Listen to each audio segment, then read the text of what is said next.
Hello friends, இந்த குண்டு கத்திரிக்காவை வச்சு ஒரு சப்ஜி பண்ண போறோம்.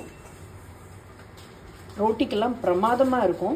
அது இப்போ எப்படி பண்றதுன்னு பார்க்கலாம். இந்த மாதிரி ஒரு குண்டு கத்திரிக்காவை எடுத்துக்கோங்க. ஸ்லிட் பண்ணிட்டு பச்சை மிளகாய், பூண்டு எல்லாத்தையும் அதுக்குள்ள நான் இன்சர்ட் பண்ணியிருக்க மாதிரி வச்சுட்டு இதை நல்லா சுட்டு எடுத்துக்கலாம். நல்லா சுட்டாச்சு. இப்போ இந்த மாதிரி தோலை பிச்சாக்க சூடாக இருக்கப்போ இப்படி தோல் அப்படி பிச்சா தோல் வந்துடும். இப்போ தோலை உரிச்சுட்டு நெக்ஸ்ட் என்ன பண்ணுறதுன்னு பார்க்கலாம். ஒரு பவுலில் அந்த சுட்ட கார்லிக், பச்சை மிளகா, அப்புறம் சுட்டு தோல் உரித்து வச்சுருக்க இந்த கத்திரிக்காய் எல்லாத்தையும் போட்டு இதுக்கு தேவையான அளவு உப்பு, தேவையான அளவு உப்பையும் போட்டு இப்போ இதை நல்லா மேஷ் பண்ணிடலாம்.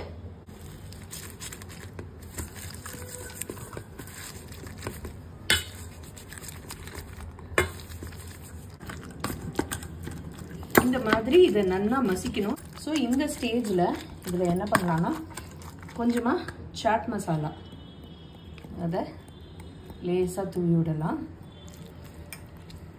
திரும்ப மிக்ஸ் பண்ணிவிட்டு பூண்டு அதுலேயே கொஞ்சம் சாட் மசாலா, சால்ட் எல்லாமே போட்டு நல்லா மேஷ் பண்ணியாச்சு. ஆக்சுவலி இந்த சப்ஜி ரெடி. இதுக்கு மேலே ஃபைனாக சாப் பண்ண அனியன் போட்டுண்டு சப்பாத்தியோடு வச்சு சாப்பிட்டாக்க பிரமாதமாக இருக்கும். சப்பாத்தியோட அந்த சப்ஜி மேலே அனியன்ஸ் போட்டு இதுக்கு பட்டர் தொட்டுக்க வச்சு சாப்பிட்டா பிரமாதமாக இருக்கும். ட்ரை பண்ணி பார்த்துட்டு எப்படி இருக்குன்னு எனக்கு கமெண்ட்ஸில் போடுங்க. தேங்க்யூ, பாய்.